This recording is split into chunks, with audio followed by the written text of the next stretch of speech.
I've dyed my hair red like 1,000 times. It's ridiculous. Look at this curly bit, oh my god. Sorry, it's because I had my hair kind of curly yesterday. All I'm saying is your life will never be the same ever again. So, you want red hair.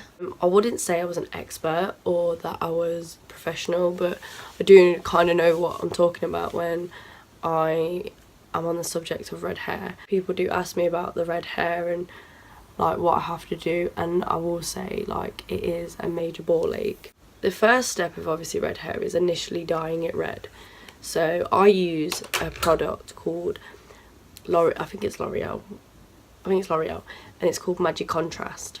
Depending on the colour of my hair, if my hair's like a really ashy, like dirty blonde, like a really yellowy blonde, I'll mix it with like a 30. The only problem with that is, what I always have when I have blonde hair and then I dye it red, is because the bleach is also like, the dye is bleaching your hair as it's depositing colouring, I get these wispy pink bits, as you can see. It's not that bad, but I notice it and it really does drive me insane. And that's a thread from my hair extension. That's better. Dyeing your hair red and you have blonde hair is that sometimes you do get these pink bits just at the ends. Like my roots are fine. I just literally was like, I want to go red, I'm just going to do it. So I mixed the cream peroxide, I did 26%, and I mixed it with the dye, and then I obviously applied it to my whole head. Obviously I did my roots first because they take longer, because my roots are quite dark, like my natural hair is quite dark. And then I left it on for about half an hour to 45 minutes, washed it off.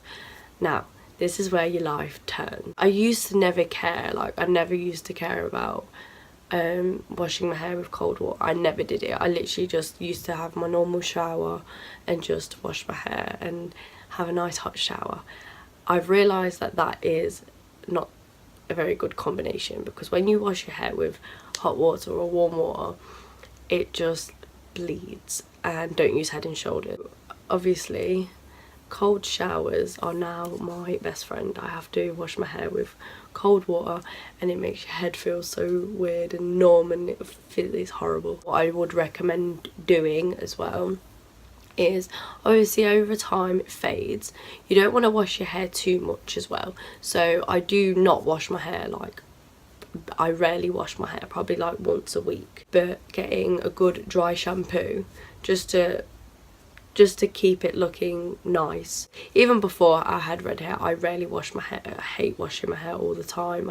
I just can't do it like that. I can't do it. Another good like tip or trick is, if you buy a really bright red semi-permanent like hair dye, like Directions or I use Crazy Colours. If you buy a few of those, and obviously just every time your hair starts to fade a bit, just obviously use a semi-permanent just to keep the vibrance.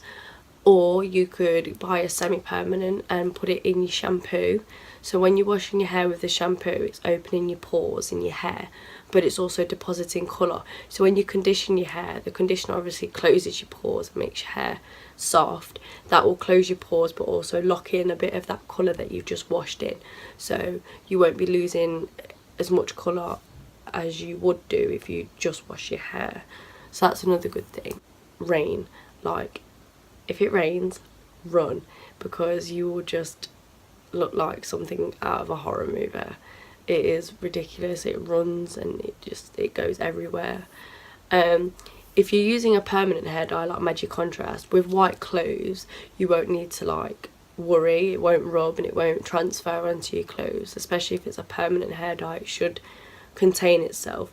But if you are using a vegetable based product like Crazy Colours or Directions or Manic Panics, then the colour that's obviously semi-permanent that's on your hair is going to rub and it will leave stains. Like it will stain your neck, it will stain your white clothes, it will just stain everything. So try and just be careful with that one. And when you're doing your roots, depending on how you want to do your roots, you can tell that my roots are a bit dark but they're still red, but I'm not really too bothered about that. But sometimes when my roots come through, I'll bleach my roots and then put like the Magic Contrast with a 3%, so that's 10 vol on my actual roots, just to get my roots that colour, and then I'll colour the rest in 20, depending. Sometimes I can do my whole head in 10, depending on how much it's faded. My extensions, right, I have never bought blonde hair extensions and dyed them red. Never. I can't be bothered. I'm so lazy. I literally bought this colour. I normally go in the shop and I get them colour matched, and then I buy them straight the same colour as my hair. I never change the way I dye my hair. It's always Magic Contrast. It always comes out the same colour, apart from, like I said, the ends of my hair, which are a bit pinkish, but that can be fixed. It doesn't look too bad, like it's not that bad.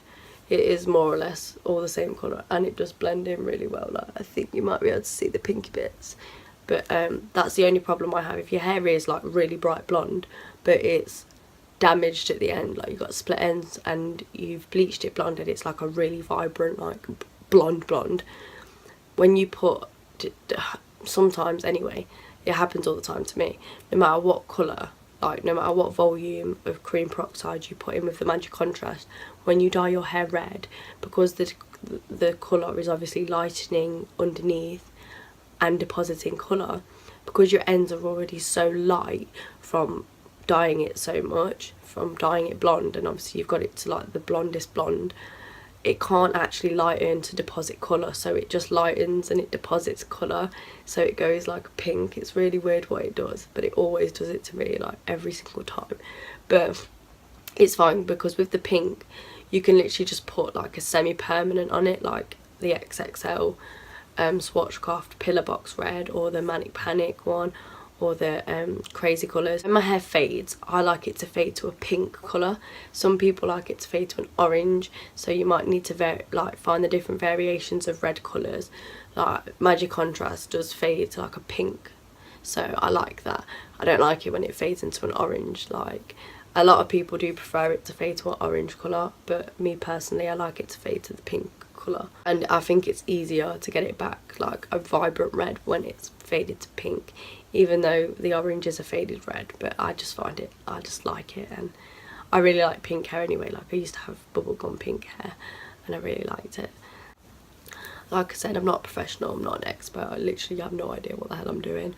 I just know how to do my hair red and keep it red, and just, yeah. Would suggest not using like hot styling tools on it either, like hair straightening and hair curling, but like I said, I don't listen to my own rules. But yeah, if you're gonna straighten your hair a lot, it's gonna fade the colour out, especially like on my pink bits. Like, I can tell when I straighten my hair, the pink bits go a little bit more pink. So this is my red hair, and yeah, and I love my hair red. It's just really difficult, and it's very expensive. Magic Contrast is about £16, £15 to £16. Cream peroxide is like £2 if you buy the one shot. If you buy it in a big tub, it's a lot more expensive, but it will last you longer and it will work out a lot cheaper. So I should really do that, but I don't think like that. But yeah, so yeah, the Magic Contrast is like £15, the cream peroxide is like £2, so you're spending like nearly £20 like every time you dye your hair. Not even that, you'll have to buy semi-permanents, which obviously vary in different prices. I do really like the Pillar Box Red from Swatchcraft, and I think I will be using that one a bit more, and I think that's only about £5, so you're spending like £25 like nearly every month on doing your hair. But yeah, I hope it doesn't look too bad on camera. It's very it is very red. I do like it. And they do say like you have to be careful with what you wear, because it will clash when you have red hair. Me personally, I don't listen. I just wear whatever. If I want to wear red, I wear red. If I want to wear purple, I wear purple. If it doesn't look right because I've got red hair, then that is just the red hair. I've done like a really simple makeup look. I did my individual eyelashes as well. They don't look very good on that eye. This eye looks better. But then with my hair in my face, it's moved them, but whatever. And as you can tell by my voice, I'm still a bit icky and a bit ill, but the moment I'm better, I will be trying to post a bit more with Mateo and stuff.